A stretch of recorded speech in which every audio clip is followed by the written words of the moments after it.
to surrender your life to Jesus, to be the best self that you can possibly be, him in you, ridding yourself of comfort, ridding yourself of your sexual impulses, ridding yourself of your nasty impulses in everyday life. It's not healthy for me to eat cosmic brownies every day, Marshall, but I like them, but it's not healthy, and so I have to practice self-control within that aspect, and in that I'll experience my best life. It's actually counterintuitive than what the world teaches. Have anything that you want, and you'll have your best life. If that's true, then why are people depressed? Right? Why in a culture where it teaches that, why is everybody depressed? Highest depression rate that we've ever seen. Highest suicide rate we've ever seen. Why is that the case? Yeah. Riddle me that. Yeah. Right? Is it just the lingerings of some society, a moralistic society? It's like, no, it's actually a diverting away from a society that actually teaches, like, no, like, when you have values, when you have morals, when you deny yourself of these things, like, your best life is there.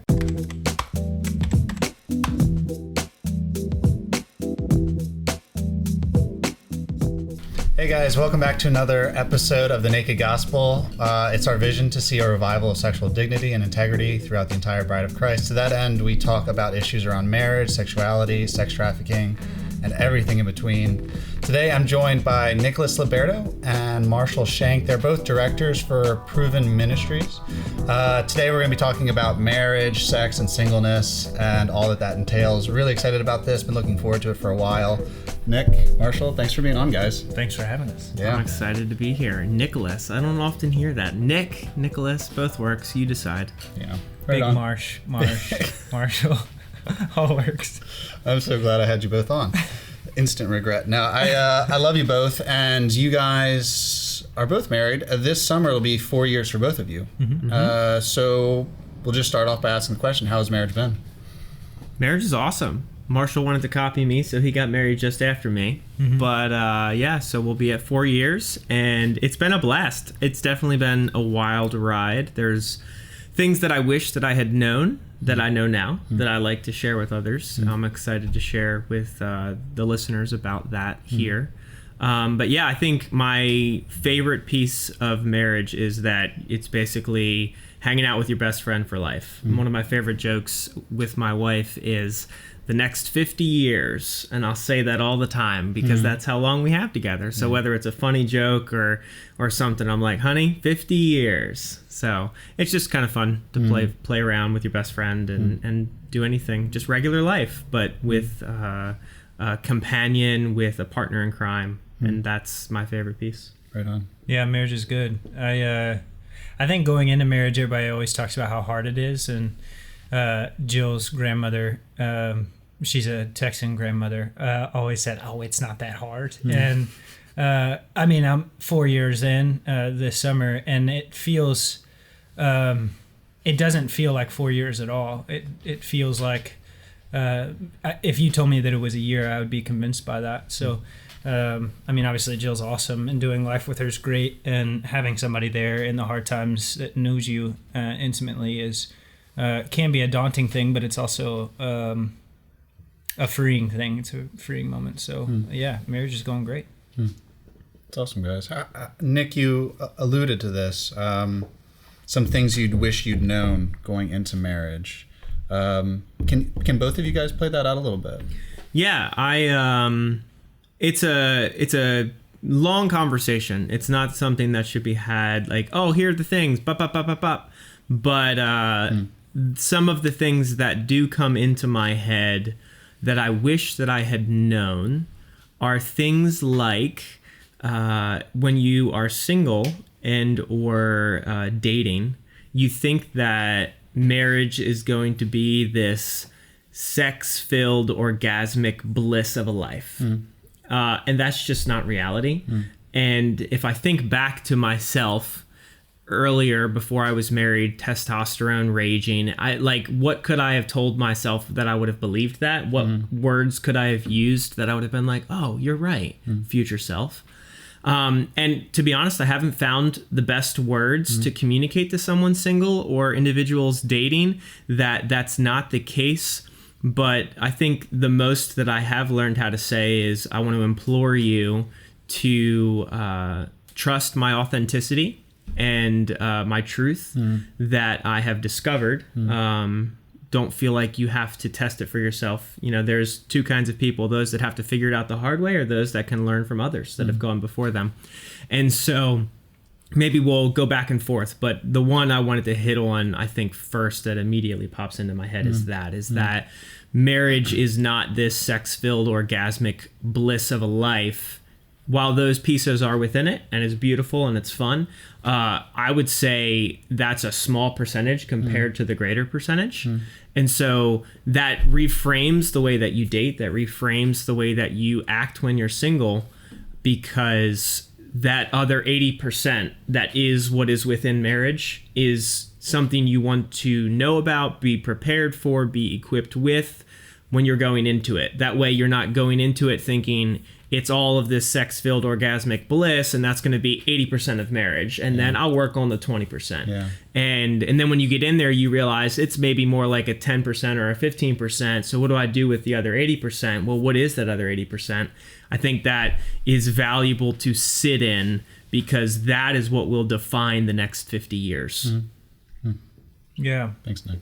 Yeah, that's good. I would affirm everything that you said. It's the emotional and spirituality of your marriage is far more important than the physicality of marriage. Physicality, what that does is combines just like a practical act of physicality that binds all your emotional and spiritual work. And so to be able to have that as just an expression of your emotional care and your spiritual care and love for this individual, that's really what it boils down to, as far as I can tell.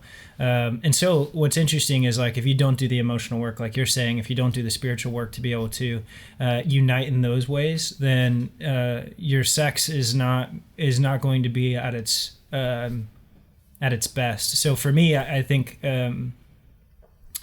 the advice that I would give somebody single looking into marriage or looking forward to marriage one day is there's a lot of work to be done now. You're taking two people who have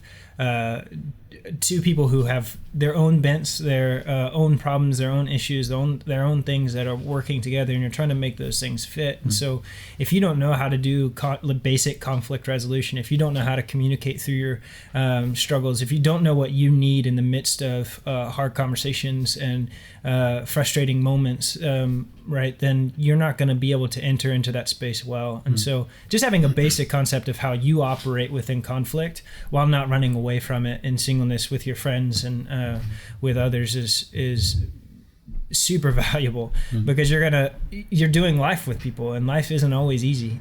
Life is rarely easy. And so if you can't communicate well, if you can't partner alongside of one another, be actual teammates in that battle, then you're going to find yourself distancing further and further from your spouse, thereby having an effect on not only your emotional walk with your wife, your spiritual walk with your wife, as well as your wife or husband, I guess, as well as your sex life, just because those two things are bound in it. So yeah, I think the greatest thing that I would have wished I would have known is just that, like, the work of marriage starts when you're single. If that's something that you plan for, it starts within the community of friends that you have. It doesn't start the day that you get married. It doesn't even start the day that you start dating somebody. It starts now, whatever season that you're in. And so knowing yourself and knowing how you respond to conflict and conflict resolution is highly important. So one thing I'd also like to mention, my wife and I have been actually talking about this lately, so it is quite pertinent, is that you all have heard the saying that you want to date your best friend. And so I was mulling over that statement, and my wife and I were kind of having that conversation.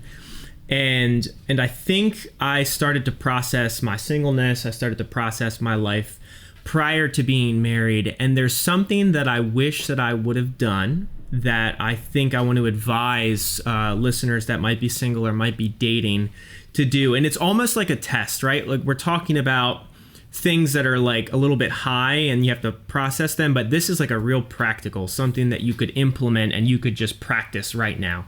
And it's the question of the way that you act around your best friend, the person that you would call your best friend, male or female, the way that you act, the way that you process, the way that you share news, the amount of truth that you divulge, the amount of intimacy and authenticity that you give to that best friend. You want to cultivate that, and you want to replicate that in your dating life. And here's what I mean by that, because in one true sense, I did not do that. And I don't think many people do, because we have, specifically, I can speak from the perspective of men, when you're thinking about dating a girl and you maybe start dating a girl, right? You want to put on your best face. You want to do all the best things, say all the best things, agree with her at all possible times because you want her to like you. And while that makes a lot of sense, and I'm not saying that you shouldn't be well and act uprightly and justly, I think that something I've been processing in my own marriage that I want to encourage other single people to do, even something that I've seen you, Shane, do really well, is if I could go back and do it again, I feel like my wife and I have had many conversations around this best friend topic. Are we each other's best friends? And I'm having to almost rewrite and relearn how to be and act like a best friend around my wife, right? With the things I talked about, the authenticity, the responses, like the daily normal things, right? What I say around my best guy friend is completely unfiltered. This is me. And we go and we process and we do life. And so I'm kind of almost having to rework a bit. And I kind of feel bad, if I'm honest, that I gave my wife this hyper spiritualized picture of me when we were dating, that I was this man who every hour of the day was sending her Bible quotes or worship videos, right? I was doing those things completely honestly because I wanted her to like me. It doesn't mean I was lying or faking it. Those pieces are within me and those pieces are true. But I think I made too much of an effort to turn up the things I thought she would like and turn down the things I thought she wouldn't like. And then when you get married, guess what happens? Whether you want to agree with me or not, you stop caring about those things. And the things that you were turning up that you thought she would like and the things you were turning down that you thought that she wouldn't like reverses. And that's, I think, when some initial conflict comes in. And why do I say all this is because that's an easy test right now for you if you're dating or for you if you're single, right? Like, commit to going into a relationship saying, I'm going to show my true and authentic self. And if they receive me and accept me, then that's a good fit. And we're going to work towards maybe marriage one day. And if they don't, first, is there something I'm showing that's really not right and good and things I need to work on in my singleness? And then if before God, I feel confident that I'm being authentic and true and upright and integrous and I'm still not received or accepted, then that person's probably not the person I want to marry. And that's a really easy, you can employ that now test.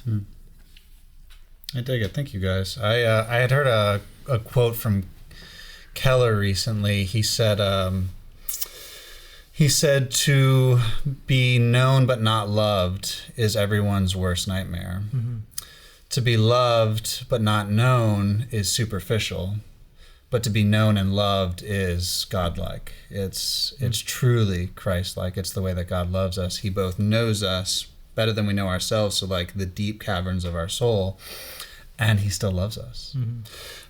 So I can't help but be drawn to the Jesus with the Sermon on the Mount, where Jesus is constantly using this calibration key of like, when you pray, do it in secret. When you fast, do it in secret. You know, so like when you give, do it in secret, because your Father who sees in secret, he knows that place and he sees you in that place, and realize that he sees you in that place, right? And so like learning to even realize that God is already in those spaces and that he loves us. That's kind of the process of sanctification, that he sees and still loves, right? And that transforms us over the entirety of our lifetime into eternity. And it seems reminiscent of what you're saying with marriage, where it's like, no, like it's a covenant reflection of our covenant with Jesus. And learning to just bring someone in and say, this is who I am. And they've made covenant to love you for you know, better or worse, you know, in sickness and health. So that's a cool reflection. That's really helpful, Nick. do want to circle around a little bit to that 80-20% that you were commenting on earlier. So like that kind of provocative line of the devil does everything he can do to get you in bed before marriage and everything he can do to keep you out of bed once you're married. It's a striking statement. And so it's helpful to hear that you sometimes go back and try and imagine what you would say to yourself back when you were single. I think that's really healthy internal musings. Do you see it as just a hormonal thing, or like do you guys see it as something deeper? And maybe like what takes place when you do get married, because that's just like the single part where it's like, okay, like, yeah, hormones are up, you can idealize a thing, but like you guys can correct me, maybe I'm throwing you guys out on a limb, but both of you had engaged in premarital sex before you got married. Mm-hmm. And so you already, you weren't necessarily fantasizing about something you hadn't experienced. Mm-hmm. So like, what is it about even something you had experienced that you still idealized that got shattered in a weird way in marriage and is getting put back together with Christ in the crevices to reflect a new image? But it's a practice of knowing sexual intimacy in marriage. So like, what is that distinction? Are you guys able to play that out a little bit? Yeah. So well, first I think so Jill and I's story, my first, like the first time that I ever had sex was with Jill when we were engaged. Mm-hmm. And so and that was something that I was in a really dark place, she was in a really dark place, and so living in secret, being outside of community, and then like knowing what it was like to follow Jesus, but not in that space at all. That was where we were at. Wanting to fight it, but not having any success. And honestly, like the amount of care that we cared about in that space was very minimal. It was a really dark time.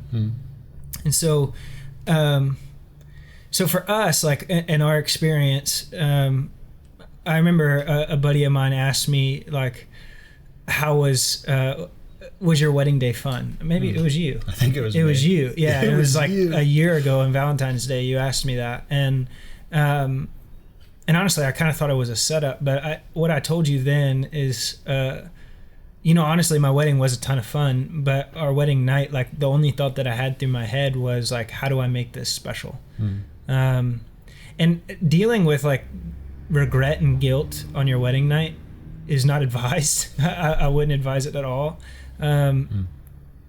because there was just nothing new. Like the only thing new was like, I can't get in trouble for this anymore, but like I was a grown adult living on my own. Like who was I responsible to, and that's that very conversation that I was having in my heart is what caused the issues in the first place. And so when we started, Jill had a really good picture about how double-minded and two-faced Marshall Shank could truly be.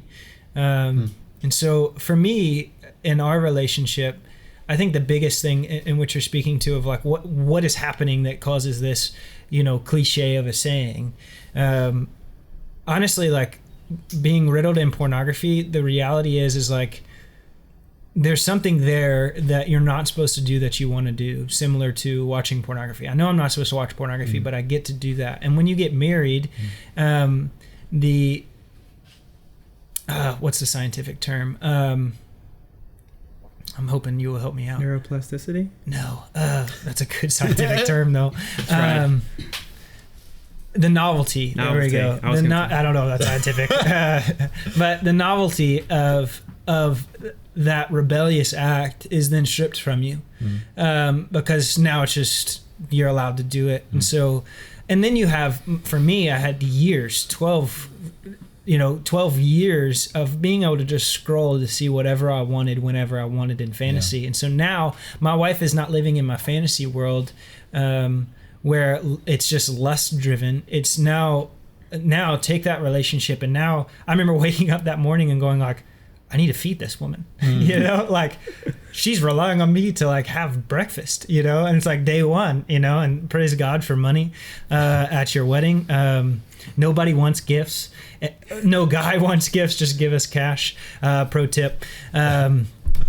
But in that moment, like you're realizing that like this is the person that I'm going to be with the rest of my life. And what's beautiful, and this is what the point that I was trying to make earlier, what's beautiful is like, yes, like, no, I can't go on my screen anymore and just pick through, this is the woman, right? This is the woman in all of her glory, right? This is the woman that God's given me to be able to steward well and to love well and to have sex with for the rest of my life. And now I have to retrain my brain towards that, just being able to flip to see whatever shape, whatever size, whatever, anything that I want on hand. It's like, that's not an option anymore. And so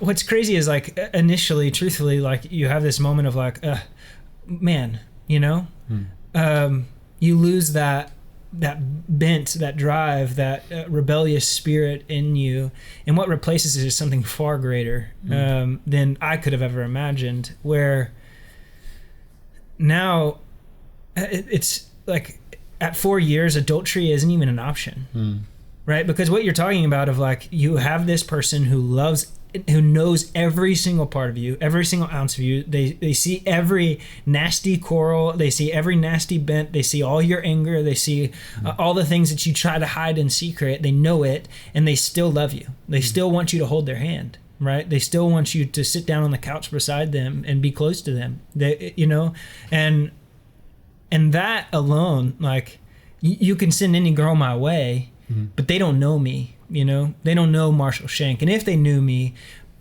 chances are you're not going to want me like my wife wants me. And so for me, like that switch, it sounds like a negative sense if you're only thinking within that lust-filled, driven, rebellious spirit where you can have it all, you know, which is untrue as well. And then it switches to something more simple and beautiful that like, no, this woman knows who Marshall Shank is, and she still loves me. I've got nothing to hide.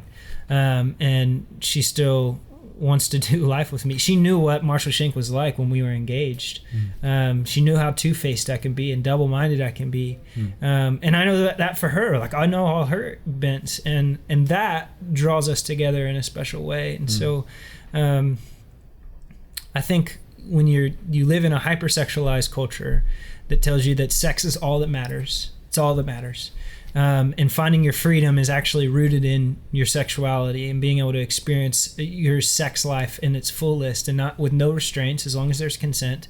You live in that culture, and then you step into a monogamous relationship where you know all these, you know all the dirt in somebody else's life. It paints a picture that that's something that's ugly and different and worse. But those people have no idea how beautiful, how I can go home and be myself, how I can go home and I you know, just be real and raw, and the safety and the security in that I'm not going anywhere. I know she's not going anywhere. Like 50 years, right? Like I'm not going anywhere. You're stuck with me. And we both have that commitment for one another. That's far greater than being able to have sex with whoever you want, whenever you want, however you want. It just doesn't even come close to comparing. And so I think that lie alone is the switch to be able to getting back to not buying into that lie and seeing the beauty in that truth within your own marriage relationship is the key to get back in the bed after you're married. Is because when you compare them, when you weigh them together, they just don't compare. They don't come close. And so that's my experience of why that switch happens and what you're contending with in that moment, both you and her or him, and being able to come away from that. You know, we were talking earlier, like when you're single, I had a married guy that was like, right now you don't believe that you would be too tired to have sex. Like, that there's some nights that you're just too tired. And I was like, yeah, for sure not. Like, you're an idiot. There's no way that's possible. And then you get married and you get too tired to have sex. The switch back to that is like, and that's okay. This is a person that's here with me and for me. And I'm going to be here tomorrow. I'm going to be here in the morning, baby, you know? You just wait. When I get 8 hours, it's on. Like, whatever, you know? So, yeah, so I think that's the issue that I saw, is a world that taught me different. That this is the point of sex, to be able to do whatever you want, whenever you want, at will, in a rebellious spirit. And then the coming back to the beauty, the simple beauty of, this person knows Marshall Shank and she loves me still, which is cool. Thanks, Marsh. That's long, but No, it was good. And I think I want to speak on a little bit of the novelty. Marshall mentioned it, but it's equally something that I have meditated, stewed, and thought a lot about. Because when my wife and I were dating, I remember wanting her so badly. And then after being married for 4 years now, like, that desire has dramatically faded. It doesn't mean I don't want my wife, but when we were dating and engaged, we could not keep our hands off of each other. We had to set ground rules and we had to set parameters. And I think, what was that? What was that? Why was that? Why is that not here now? Man, I wish I could go figure out how to make that come now. And I think that really does combine with what Marshall was mentioning about this sex-filled culture that we find ourselves in. Yes, people will say it's been around forever and there's nothing new under the sun, but the access and the prevalence, I think, is fair to say is undisputed, that it is greater now and it is more in our faces now and it's in our pockets now. It never was before. And so I think this novelty aspect is worth sharing with and talking about. So my favorite analogy, and it speaks to my own personal testimony, is that there was a guy in the 70s, his name was Nico, and he won a Nobel Peace Prize for this. Super summarized version. Real butterflies in a cage. And these are real female butterflies. And they put in a bunch of fake plastic butterflies and they color them with markers to make them look really colorful and sexy. And all of the females wanted to mate with all of the sexy, colored up fake butterflies. And then they put in real butterflies and got rid of the fake butterflies, and Real they did male butterflies. real male butterflies. So it was fake male butterflies and then real male butterflies. They didn't want to mate. Why? Because the novelty and the excitement and the newness and things they'd never seen before was turned up so high that when a normal, regular, how God designed it, Marshall Shank butterfly came in, they didn't want to mate because it wasn't as exciting. It wasn't this heightened new experience. And so I think that is really what I've applied a lot to that pre-marriage, dating, single Nick to after marriage. And to be honest, for the single listeners in here, I have been working for the better part of 4 years of my marriage to readjust the way that my brain works, because I got so used to plastic butterflies. I got so used to fake. I got so used to seeing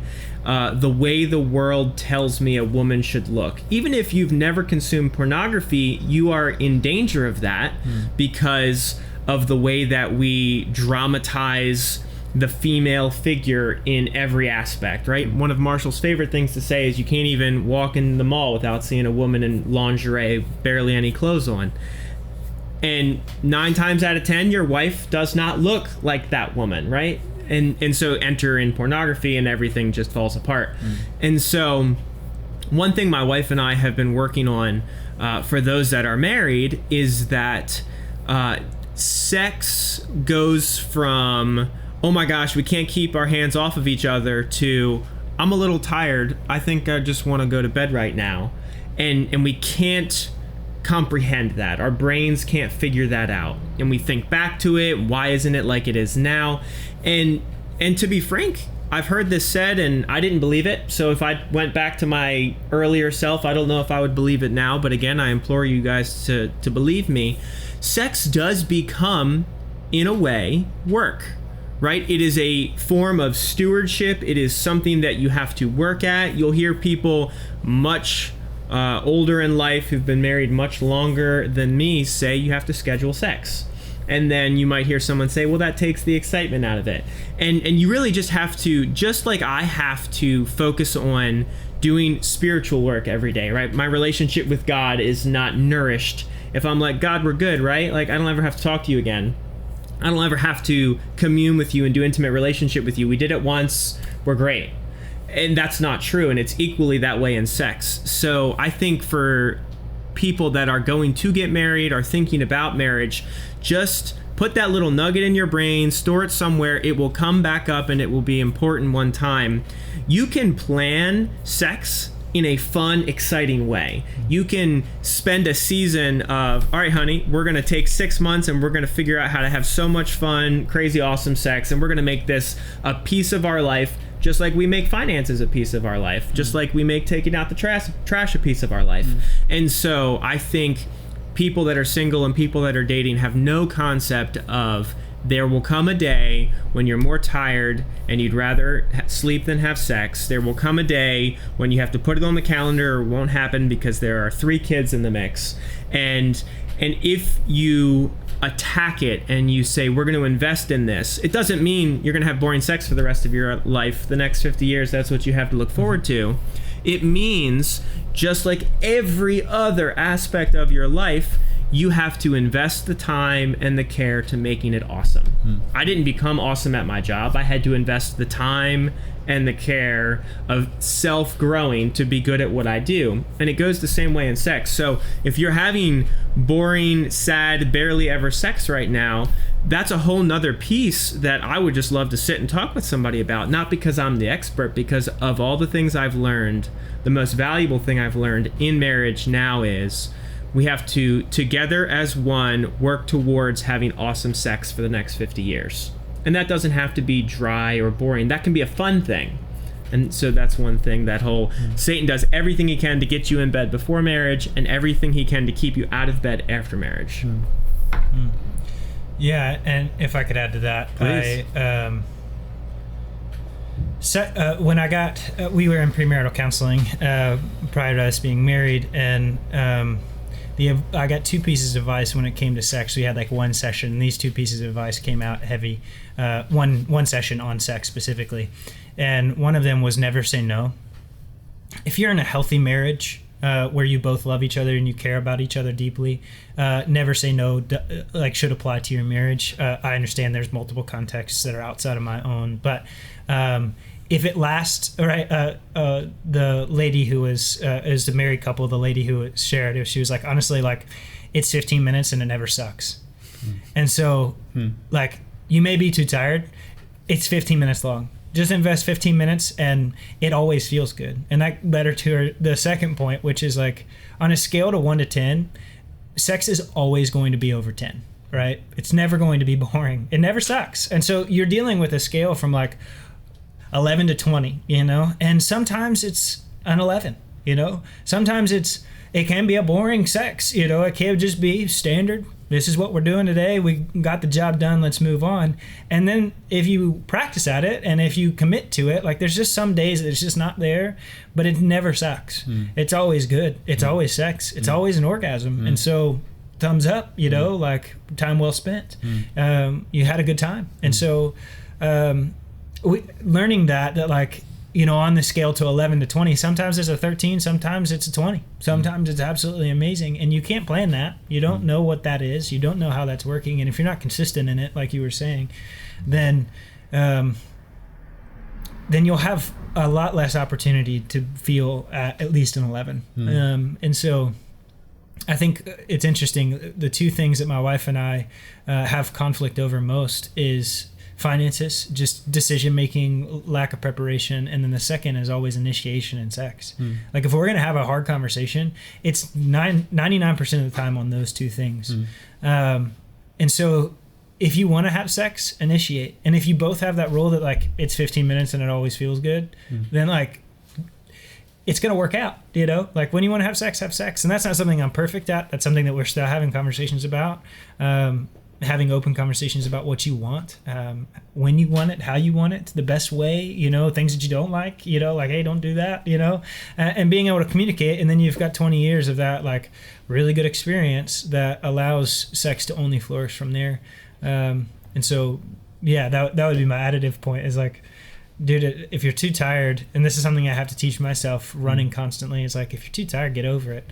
It's not going to suck, you know, like, and it preps you for bed better. You know, you're too tired, you're going to be really tired after. So you're going to get a good night's rest. So it's a win-win across the board. So, yeah.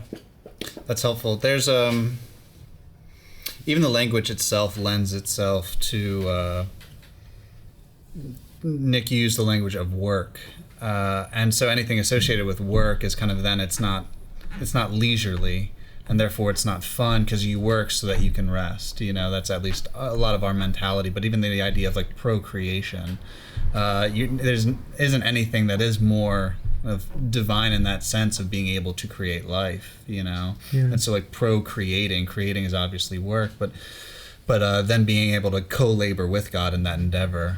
And there is a sense in which, like even like something as simple as like reading my scripture or like practicing Sabbath, like those things require work. That doesn't mean they don't give me rest. So it's kind of just an oxymoron in that sense, you know, like sometimes we have to work at resting. Sometimes we have to work at being known, which is really wild because it's what we all want. But nonetheless, like sometimes we make it difficult. Other times we're afraid or whatever it might be. But like being known is the point, and being loved in the midst of being known. And sometimes it's not intuitive. You know, sometimes it's not intuitive. So you guys have kind of hit on the question I'm about to ask indirectly. How important would you say, like, practicing, sexual intimacy with your spouse in marriage is? As opposed to just like, hey, it's like something that happens and like, you know, when someone happens to initiate, we engage it. Like, how important is it to actually initiate it or put it on the calendar or whatever it might be? Like, how important is it to, Yeah, I would say it's dramatically important, and no one I've heard really gets this information when they're single or when they're dating. And you'll hear some people say, you should be having sex 4 times a week. You should be having sex 3 times a week. Let me just try and do a better job of framing that conversation. Sex is, in marriage, a tool for procreation, but it's a tool for unity. It's a tool for you to exercise your hormones, that which is within you, right? Like we were designed this way. So again, I love that you touched on work doesn't have to mean a bad thing to us. The word tool doesn't have to be a scary thing to us either. And so I think a lot of what we do in this ministry, right, we're working with men and with women that struggle with sexual integrity. Many of the times they're struggling with the consumption of pornography, and they're passed with that. But when you're married, I think it's valuable for the audience to hear, right? The concept in marriage is to always be better in everything. We're not just talking about sex. You want to be a better communicator. You want to be a better Valentine's Day presenter. Like, you always just want to be better for your spouse, for your significant other. And so equally, you always want to be better in sex, and that's where that work comes in. It takes work to be better at something, but it doesn't mean it's not restful. It doesn't mean that it's not fun. Where I really see people getting into trouble is when sex is never addressed, pornography is never addressed, and the individual goes through their single life, then they're dating, then they're engaged, then they're married, and it's never touched on because people are afraid to talk about it. And then they get into marriage with that original thing I talked about, that assumption that it's going to be 80% of the time, it's going to be this amazing orgasmic sex bliss. And then they get into marriage, and because that was never addressed, guess what happens? They're not talking about it, and they're not prioritizing it. And so I understand that to the single people, your eyes might be glossing over because we're talking a lot about sex in marriage, but I want to implore you to internalize these truths, because these were the things I wish somebody would have told me, and that I want you to hear because I'm telling you now. And it's that healthy sex once a week, twice a week, I would say those are really rough, healthy numbers. 3 is great, 4 is awesome, 5, but like in that window allows for so much safety and security in marriage, and it breeds health, right? Like if I never eat a vegetable, my wife is going to laugh right now when I say this, and if I never exercise, guess what happens? I get overweight, and I get lazy, and I get unhealthy, and I become unwell very fast. It's the same thing in marriage.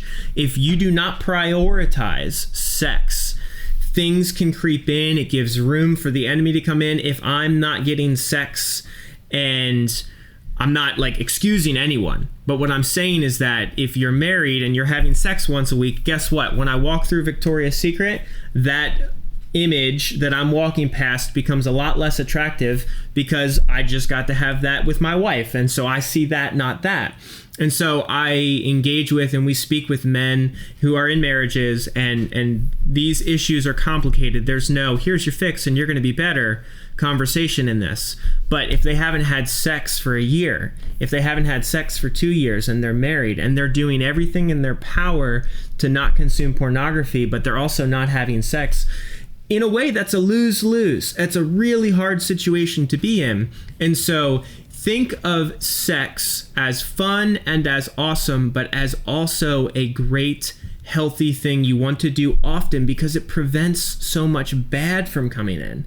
And I don't really even like how that came out, but I hope that you understand the context of what I'm trying to say. And it's that often and healthy prioritized sex, right? Honey, we're going to work on this. We're just going to try and do better every week. We're just going to try and do better every year. We're not trying to attain anything. We just always want to be better for one another. I think is a wise way to set yourself up because you protect yourself from so much. Did that make any sense? That made good sense. Yeah, it's important to answer your question directly. It's just not as important as praying with your wife. Well, that's good. It's not as important as talking about your emotions with her.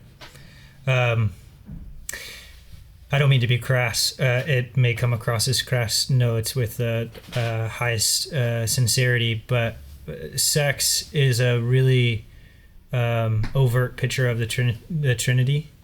Right? Man and woman, child and woman, the three in one. We get a really beautiful picture of that. I think that's on purpose. I don't know. I can't tell you if it is or not. But the unity in it is devoid if it's just out of lust. Right? The picture of that Trinitarian model and picture is devoid of its beauty if it's just out of getting what I want and what I want alone. And so I'm 4 years in. So there's a saying that like sex starts at breakfast in the kitchen. That's not true for me yet. It may be one day. But the value of that statement is that like how you're serving your wife, how you're being attentive to her emotional needs, how you're praying with her, how you're leading her, how you're having conversations that are deepened and not just surface level, how you're actually engaging with her heart rather than just using her body. It's really important. It's so much more important. I don't think the most intimate thing that you can do with somebody is have sex with them. I think the most intimate thing that you can do with somebody is pray with them. I don't think there's anything more intimate than communicating with Yahweh, your heart to Yahweh God, alongside somebody else. And so any advice that I've given single guys is like, be really careful. That's the deepest part of you. That's the most intimate that you can be, where you're communicating with somebody who knows us better than ourselves, as you said earlier. And so you do that. You share how you feel with your wife. You ask her about her heart, and then you pray with her. And you just pray honestly alongside of her. It's not wrapped in the pretty. It's wrapped in just real, raw, honest, whether it's disheartened and sadness or it's anger or just absolute angst. You do that alongside of us and sex will come absolute naturally. You may have to schedule it. You may want to say, right, like the Torah speaks of 2 weeks on, 2 weeks off, right? Have sex 2 weeks on, right? And it's modeled so that you're having sex when you're supposed to have kids because that's the point of sex, right? But use that model. If Jill and I are family planning right now, we don't have the cash flow. I know we're never going to be ready, but neither here nor there. But I haven't found a pacifier with a mustache yet, so I'm not ready personally. And so with that, it's 2 weeks on, 2 weeks off. Use that model. That allows you to be able to go crazy and do whatever you want for 2 weeks, and then there's a shut-off date that you can just sit and pray with your wife. And cultivate that even deeper. So I would say, like, before you start thinking about the importance of sex, we should stop and first think about the deep importance of emotional connection as well as spiritual leading. Because my guess is if there's a hesitancy for your wife to be able to engage in that, that she wants to know you. She wants to know you, and that physicality is not as important as your heart is to her. And so maybe instead of just telling her how work was, tell her how you felt about how work was. Maybe, and golly, am I preaching to the choir in my own heart, in my own self? I'm like going like, how can I do that today when I go home? You know, instead of just, don't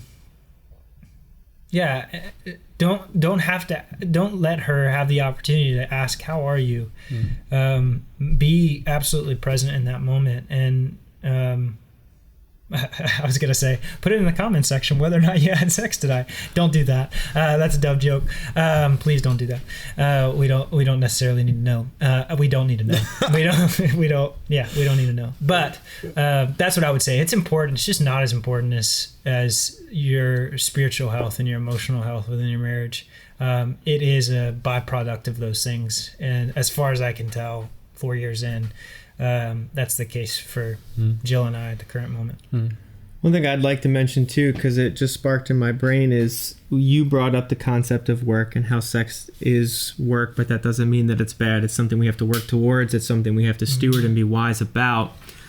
When you're single, like I want to keep bringing this back to the single listener or to the listener who's dating right now. If you have sex, or if you have had sex outside of marriage, you have no concept of the work required. And that might be one of the reasons why it's so easy. And so I just want to share that with you guys, because it's just sex. It's just fun. It's just hormones. It's just, I'm into you and I want your body and you want mine and let's do it. There's no work involved yet. And so why does it look different when you get married? Think through, process through in your singleness and in your dating why it feels like it does right now and the things that you're hearing us say, because after marriage, like when Marshall said after his wedding night, when he woke up the next morning, the first thought that went through his head is, I have to feed this woman now. Or we're working together now to put food on the table for each other, right? And so that trumped in his brain, I just got to have sex, right? Because all of a sudden work is involved. All of a sudden so much more matters along with sex. So if you're single, if you're engaged, if you're dating, just process that sex is easy right now. And you should work towards practicing self-control for a host of reasons. The biggest reason is just me sharing from my own personal story, is that you will have to do like so much less work after you're married if you focus on that self-discipline right now. I'll save you years of pain. Let me just share that with you. We could go into that in a whole nother podcast, and we will. But the work that is required is what's going to change how sex looks. Because in my marriage, like Marshall was mentioning, we have to work towards everything all the time. I've heard it said, I like it. I could see some people not liking it, but yes, marriage is work. Yes, marriage is fun work, is easy work, is leisurely work. But I never can stop working on my marriage. I can never just exist. I can never just stagnate. It's never just, I don't even have to try. Marriage is awesome. That's never, ever going to be the case for anyone listening. That's good. That's heavy. That's good, Nick. Thank you.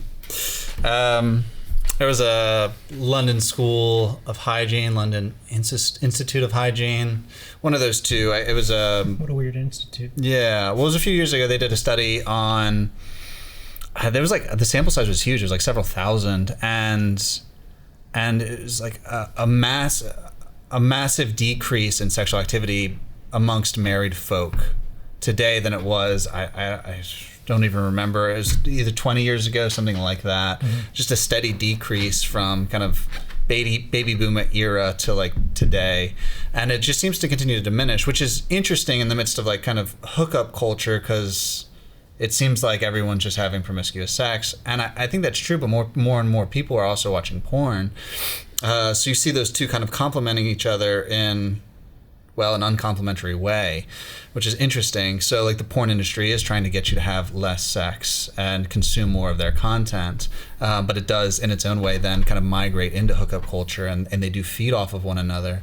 And it was interesting too with the study that they couples that, so sex is the most physically intimate that you can be with somebody.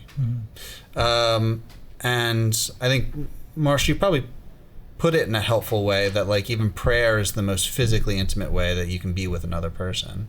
And you guys also put up like volatile situations and like the humility in those moments just to like own the wrong and to work through that. So they're just really emotionally vulnerable moments with your spouse, and they all seem to complement each other. You know, the study was showing that like couples that have sex are more prone to be vulnerable with each other emotionally and conversationally because they're practicing being exposed to one another. And then vice versa, couples that also then practice communication are more likely to have more sex. And so it's a kind of a helpful circular unity there in the practice of it all. So it really is holistic, because in the middle of it all, it's being known and being loved, and knowing and loving, right? So I'd be interested to hear you guys talk about maybe singleness, specifically singleness, what you wish you had done differently in singleness, things that you did in singleness that were really helpful for you.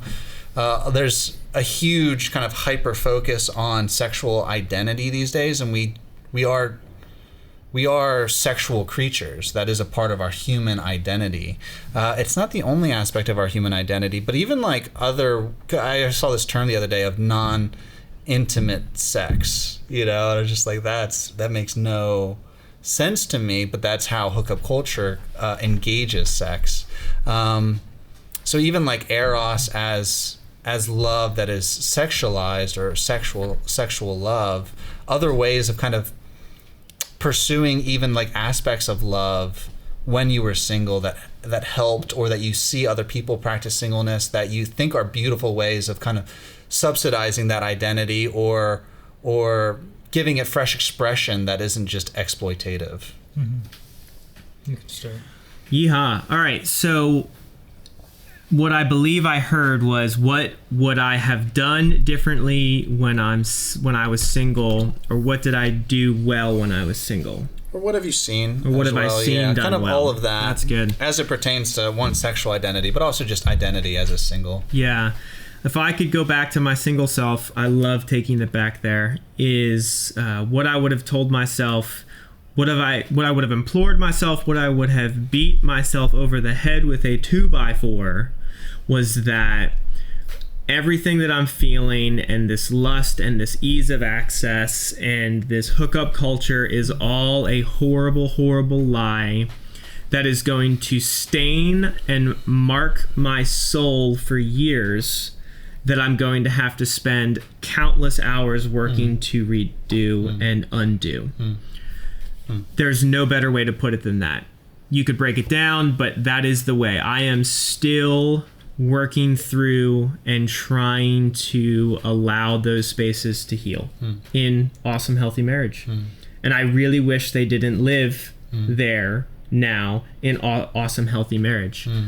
The person who is listening, who has a past, the best advice that I can give them is do everything in your power, be willing to do whatever it takes, reach out to us, reach out to a friend. We are there every step of the way, and so is your community, and so are those that are around you, to stop doing anything of sexual nature as much as your body screams the opposite, because of how awesome and how good the fruit will be for you in that area on the other side.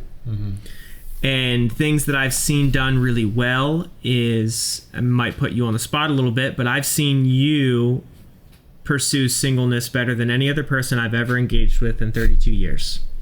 I've seen men pursue their intimate walk with Jesus, pursue community, pursue family and relationship as true and real, authentic ways to fill up your cup for love. And that would be something that I would implore somebody to do. If you're single and this is within you, right? You are sexual. God designed you this way. You want to have sex, right? How can you fill up that cup? Ignoring the cup is a really bad idea. How can you fill up that cup? Well, put people around you that pour into you relationally and healthy, and you get love and you get intimacy and you get connection. You just don't get penetration. Sorry for being crass. But it can fill up that cup. And that would be a really wise thing I would encourage somebody to pursue in singleness. I'm also a creature of comfort, not just a creature of sexuality. But in the same way that if I pursue comfort, negative things happen. If I let myself give in to comfort alone, right? I never eat a vegetable. It's like just one vegetable, Nick. If I need to eat vegetables, multiple. If I never go for a run, if I never, if I never exercise, if I just pig out on cosmic brownies, which I can do. I could love those things. And I just sit on the couch. Like right now I'm 24, 26. How old am I? And 26, and my metabolism's high, so I can get away with it. But it doesn't mean that's healthy. And so if, as a creature of wanting comfort, I have to break myself of those things, because actually what's better is a little bit of resistance to that, right? Comfort, rest, not a bad thing. Something that I'm learning to practice myself.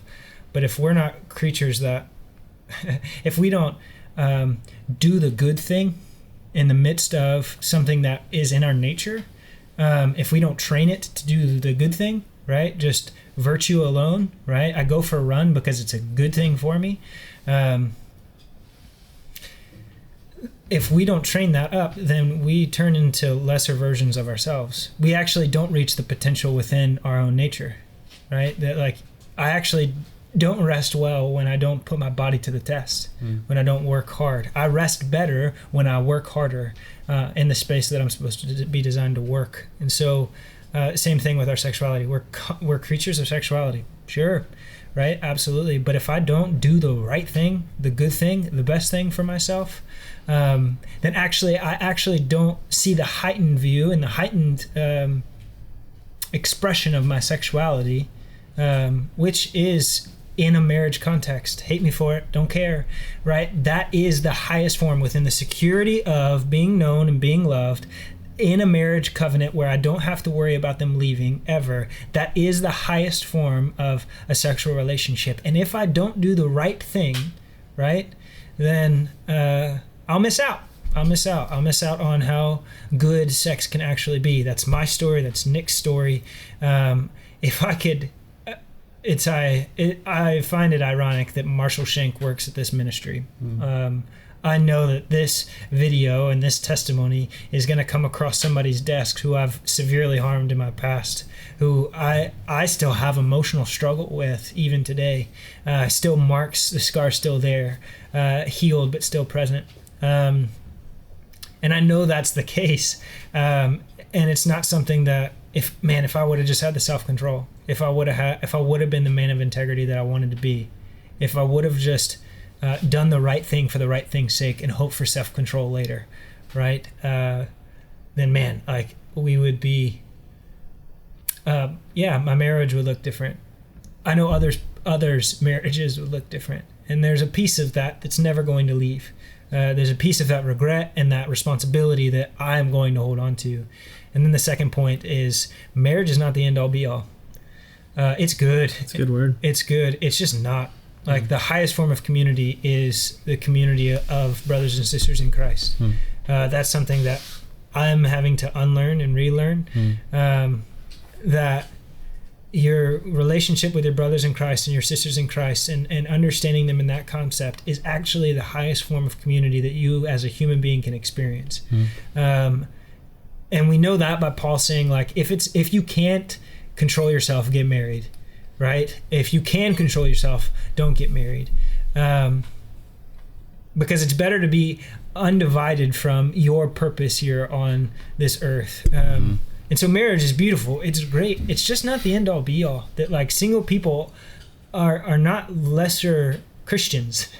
They're not lesser humans because they're not married. You actually have radically more opportunities than even Marshall Shank does. Like, I can't invite homeless people into my house for a shower and a nap to give them clothes to be able to send them off, because I have to worry about the safety of my wife. I have to make sure that I'm attentive to her, right? Like, any conversation that I have to have, I'm notorious for this. My wife just criticized me like a month ago. Like, when I see somebody's need and I want to meet it and I have the opportunity to meet it, I'll say, hey, this is what we're going to do. And then I always have to come back and ask my wife, like, hey, I promised this. I did a thing. Sorry. Somebody's going to live with us. Is that cool? That's still cool? Yeah. And luckily, my wife is just as much on mission as I am. So it's always like, hey, yeah, absolutely. But there's going to come a day where I'm not cool with it. So can you stop promising stuff before you talk to me? It's like, that's a step that I have to take. It's a step that I'm honored to take, but it's a step that I have to take. You as a single person, man, if I could just punch this into your noggin, I would. That, like, quit living your life just waiting for that one day that I'm going to be married, because you have so many more opportunities than I do to be able to serve Jesus. And if you don't know Jesus, like, he's better than anything else, you should tag along to that real fast. And to know community, I don't think there's a better place than the church. To find a community that when you're down, when you hit really deep parts of yourself, to be challenged, to be motivated, to surrender your life to Jesus, to be the best self that you can possibly be, him in you, ridding yourself of comfort, ridding yourself of your sexual impulses, ridding yourself of your nasty impulses in everyday life. It's not healthy for me to eat cosmic brownies every day, Marshall, but I like them, but it's not healthy, and so I have to practice self-control within that aspect, and in that I'll experience my best life. It's actually counterintuitive than what the world teaches. Have anything that you want and you'll have your best life. If that's true, then why are people depressed? Right? Why, in a culture where it teaches that, why is everybody depressed? Highest depression rate that we've ever seen. Highest suicide rate we've ever seen. Why is that the case? Yeah. Riddle me that. Yeah. Right? Is it just the lingerings of some society, a moralistic society? It's like, no, it's actually a diverting away from a society that actually teaches, like, no, like, when you have values, when you have morals, when you deny yourself of these things, like, your best life is there. It's not going to be easy. It's not going to be easy, but neither is running on a treadmill. Who likes running on a treadmill? Some crazy person out there, but it's good for you, and you always feel better after. Name a moment when you have a sexual relationship with a stranger that it makes you feel better after. Right? Why is it the walk of shame? Riddle me that. Why is that a cultural phenomenon that, like, you have to walk out of this dude's apartment in a walk of shame? Why is that? Right? Is it because we haven't experienced sexual freedom in its fullest, or is it because it is just something that we have to defend ourselves from, this impulse that we have to defend ourselves from, and train ourselves within self-control? I think it's the latter. That's debatable for sure, but at me, I guess. I don't know what they say now. I dig it. Guys, one more point I'd love to get you guys to speak into, but I really just love the transparency with which you guys are speaking, so just honored to have you guys. So marriage. Marsh, you brought this up. So marriage isn't the point, right? Covenant with God in the consummation of the ages, when heaven and earth are united together and we're united with God for all of eternity. That's the point. And so, like, marriage here is a really cool window into that really big scene. Right. It's just a window of that really big scene. It's not the really big scene. And so there are ways in which covenant obviously plays out in different ways. I mean, the household of faith are the covenant-keeping people of God, right? We all know covenant with one another. And there are even instances in Scripture of a kind of a friendship covenant. Wesley Hill is really good on that particular kind of the theology of covenant and how it plays out in a plethora of ways throughout Scripture. So if you haven't checked that out, I'd recommend it, especially if you are single. So when it comes to covenant, how, in the midst of being married, because a lot of people get married and they're like, oh, like this is my best friend, this is everything I want, this is everything I need, and they kind of like insulate themselves from well, the household of faith, but also just like people around them, even if like they aren't Christians. It's kind of just across the board true. It's kind of a symptom of marriage, if you will. And yeah, there just aren't as many friendships or interactions, those kinds of things. So in the midst of being married, how important has community and kind of even covenant outside of your marriage been insignificant or important or lacking or whatever? Yeah, I think that's a really good question. The biggest question that we asked ourselves going into marriage that really helps define that, like, how are we going to be when we're married? How are we going to act? Are we going to insulate? Are we going to be kingdom focused? Right? Like, ideally, everybody who is a Christian going into marriage wants to be these awesome power couple kingdom warriors for the kingdom. But in a book that we read, You and Me Forever, Marriage in Light of Eternity by Francis and Lisa Chan, the most powerful question, spoiler alert, was name one couple or two single individuals who were sold out for Jesus that you know in your life who got married and became more so. And I had a really tough time. I think I could count on one hand the amount of marriages that I knew that was the case, that defined them. That they were single, sold out for Jesus, that became married, and as a couple were more so than they were together, sold out for Jesus, sold out for the kingdom, sold out for community, sold out for the lost. And Brittany and I decided that we wanted to make that our aim and that our end. And so when we have been married now, going into it, talking about that, communicating about that, saying that's going to be us. We want to do that. We're going to work towards that, because it's not just easy either. That has really shaped the way that we live our marriage, right? It's not about us. It's not about our home. It's not about the crown molding on the walls or the tile in the bathroom. Those are things that we do have, but guess what? We take all of those things and we figure out how to leverage them for the kingdom, ways that we can love on people, ways that we can invite people into this safe space. We renovated our home just recently, and our model for why we could justify spending the money that we spent was because we are communally focused individuals, and I would say weekly we have people in our house. So we created a space where people can feel peace and joy and laugh, and that is one of the many ways that we invest into others around us. So again, coming out the other side of marriage, we didn't say it's going to be this amazing sex-filled thing and that's what we're going to do. We said, how are we going to use this window to shine to everyone else around us that divorce is not an option, this is forever, next 50 years, and this is going to be fun. We're going to put this on display. We're going to let people ask questions. We're going to film podcasts and share our story. We're going to step into people's brokenness. And all of that is messy, and none of that is easy and neat. But as a unit, as two that became one, we committed in that direction. Can you ask your question again? Yeah, I can. Thanks. Nick, that was... Did I answer your question? Yes, absolutely. Awesome. Yeah. I passed the test. Oh, man, that was good. So Marsh, a lot of people are single. They have a ton of relationships, big social life. They get married. All of a sudden, that goes away. So that's kind of like...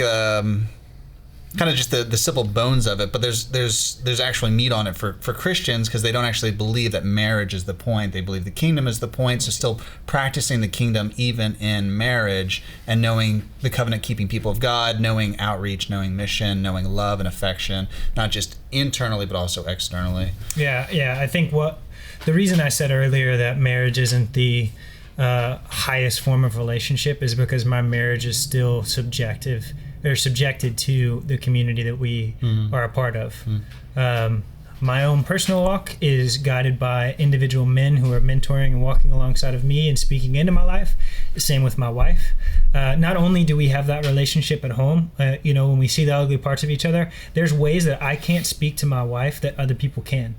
I can't tell you how many times I've shared, like, hey, I don't think you're necessarily right here. I think I would tweak this. I can't tell you how many times she's done that for me. And then somebody else will say it, and it's all of a sudden the most greatest revelation on the planet in my own life and in hers as well. I know we've seen that together, where it's like, yeah, I've been saying that constantly. It's like, do the dishes. I'm just asking you to do the dishes, and it doesn't have to qualify your manhood or even how good of a husband you are. I'm just asking you, when you use a dish, wash it. And then somebody else will say it, just do your dishes. And it's like, well, this is amazing. And she's like, well, I guess I'm amazing. Like I was saying this 3 years ago. So with that, that's a piece of it. You can't do good marriage without good community either, right? Because of that fact, because community speaks into your marriage, makes you a better person, allows different viewpoints to be able to hear things anew and hear things afresh. Marriage gives you a really good insight about where you need to change. It gives you really good picture of, like, in your private moments, which you don't really have any anymore, like the integrity that needs to be there, your thought life, the way that you respond in conflict, like, is a benefit from marriage, from singleness to marriage. But in a lot of ways, like, you just need community. You need to have people to be able to speak into those spaces, because a lot of times, like, you get comfortable with where you're at. You get comfortable. I think that's what's happening when people disengage, is you're just comfortable doing life for one another. This person matters, like, right? Like, I have to feed my wife. I have to protect her. Like, it's my responsibility. We are on the same team, right? Mm-hmm. Like, it is, we are one unit. That is my body. Mm-hmm. And that reality, like, brings about a responsibility that, like, a single person wouldn't face. That, like, this person I'm directly responsible for her thriving, right? That's what Jesus says, is to see her pure and blameless. And that is my goal as a husband. And it takes a lot out of you. But doing that, having that mindset within a community allows the different shouldering. It allows, in the same, like, people can speak into my wife's life better than I can sometimes, and same goes, there's men that can speak into my life better than my wife sometimes. And like, my marriage is subject to the local church, subject to the community that we are around, which is a heightened priority. So if you feel that temptation, right, it's new, you get to have sex, you want to be with this person, it's a new experience, right? You start eating at home more because you realize how expensive eating out is. Like, that's a reality. But for us and for my wife, like, when we first got married, that was her biggest complaint, is that we just didn't have community, and we wanted community. And now we have too much community, like, there's no, like, we're fighting for nights for just us, and I'd rather it be that way than the other. Because there's some, like, it's easier. Marriage is easier in this context than it was in that context. In the other. So I'm finished. Guys, I am honored to not only be kind of an observer of your marriages, but also a recipient of it, and even a participant of the relationships you guys have had with your wives. Really honored to have both of you on. Thank you. Thank Brittany. Thank Jill. Really appreciate your candor and your vulnerability in the midst of this. Guys, thank you for tuning in. If you're watching this, give us a thumbs up. It helps a ton. Subscribe. You'll continue to get updates on videos like this. If you're listening in just via podcast, then if you gave us a 5-star review, that would be awesome. It helps us a ton. Really thrilled to be with you guys, and excited to have, I don't know what the next episode will be, but we're looking forward to it. Take care.